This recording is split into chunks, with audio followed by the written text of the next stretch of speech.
जय हिंद, नमस्कार मेरे प्यारे दोस्तों। आप सभी का स्वागत है आपके अपने पसंदीदा यूट्यूब चैनल प्रयाग में। हम 5 मिनट का शो कर रहे थे और इसमें बेहतरीन क्वेश्चन मैं लेकर आ रहा हूं और इसको पेन कापी लेकर लिख लीजिए। आपके एग्जाम में बहुत ज़्यादा आएंगे। एक छोटा सा काम कर दीजिएगा, लाइक और सब्सक्राइब जरूर कर दीजिएगा, लाइक कर दीजिएगा। चलिए बिना देरी के शुरू करते हैं। पहला क्वेश्चन है, भारत में ऊनी वस्त्र का सर्वप्रथम कारखाना कहां पर स्थापित हुआ? तो याद रखिएगा साथी, कानपुर में स्थापित हुआ। अब कानपुर से कई सारे क्वेश्चन बनते हैं। उत्तर भारत का मैनचेस्टर है आपका कानपुर। अगर भारत का मैनचेस्टर का है तो अहमदाबाद हो जाएगा, और दक्षिण भारत का मैनचेस्टर अगर आपसे पूछे तो आप कोयम्बटूर लगा दीजिएगा।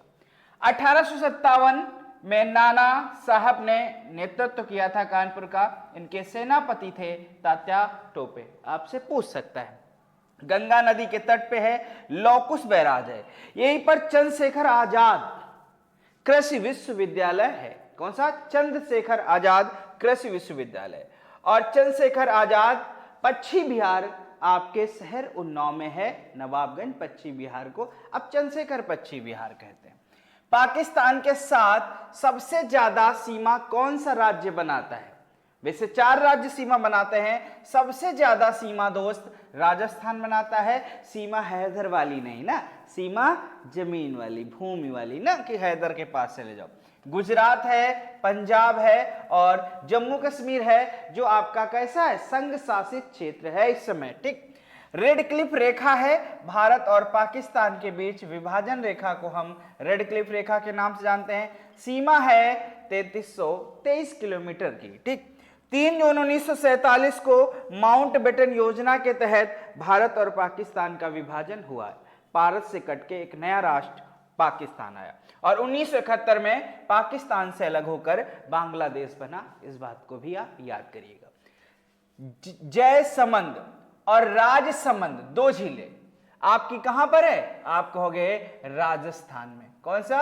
राजस्थान में। और राजस्थान में साथ रखिएगा, अरावली की पहाड़ी है जो अवशिष्ट पर्वत है। और अरावली का सर्वोच्च शिखर जब पूछा जाता है तो साथी गुरु शिखर हो जाता है, याद रखिएगा। अरावली का सर्वोच्च शिखर मित्र गुरु शिखर हो जाएगा और 1722 मीटर ऊंचाई है किसकी? गुरु शिखर की। और यहीं पे आपको अरावली पहाड़ी पर माउंट आबू भी पड़ता है।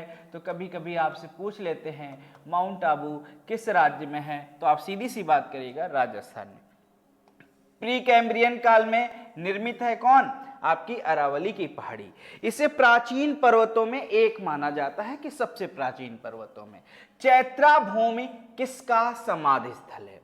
तो डॉक्टर BR अंबेडकर जी का समाधि स्थल है। शिक्षा वो शेरनी का दूध है, जो पिएगा वही दहाड़ेगा। अगर दहाड़ना है तो शिक्षित बनिए, सशक्त बनिए, पढ़ाई करिए, उठिए, ये सारी बातें छोड़िए और अच्छे से पढ़ाई करिए। ठीक, किसान घाट चौधरी चरण सिंह का है। और आप लोग कमेंट बॉक्स में कमेंट करिएगा किसान दिवस किस तारीख को मनाते हैं और वो प्रधानमंत्री कौन था जिसने किसान दिवस मनाना चालू किया।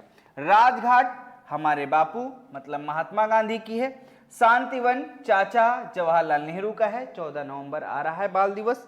विजय घाट आपका लाल बहादुर शास्त्री। ठीक, अभय घाट की बात करें मोरारजी देसाई, समता स्थल की बात करेंगे जगजीवन राम। ये है क्वेश्चन। मोहम्मद गोरी ने भारत में पहली बार आक्रमण कब किया? तो याद रखिए साथी 1175 और मुल्तान पर, क्योंकि मुल्तान तब भारत का हिस्सा था, क्योंकि पाकिस्तान तो बहुत बात को बना है ना। 1178 में भारत पर उसने दूसरी बार, आप देखोगे गुजरात, वहां पर आपको सोलंकी शासक मिलेंगे और अनिलवाड़ का युद्ध लड़ा जाएगा भीम सेकंड और मोहम्मद गोरी के। और मोहम्मद गोरी इस युद्ध में पराजित होगा। तो आपसे एक सवाल पूछता है, भारत में मोहम्मद गोरी को पराजित करने वाला पहला राजपूत शासक कौन था? तो साथी आप भीम दोती लगा दीजिएगा। बहुत सारे लोग आपका पृथ्वीराज थर्ड लगा देते हैं या पृथ्वीराज चौहान लगा देते हैं या इन्हें राय पिथौरा बोलते हैं।